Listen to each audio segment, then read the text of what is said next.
The BJP on Sunday suspended its national spokesperson Nupur Sharma from the party following her alleged derogatory remarks against Prophet Muhammad, which had ignited protests from Muslim groups.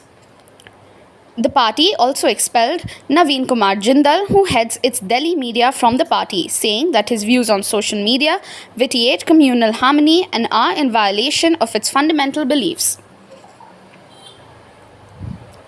A communication to Sharma from the party's disciplinary committee said she has expressed views contrary to the party's position on various matters, which is in clear violation of its constitution.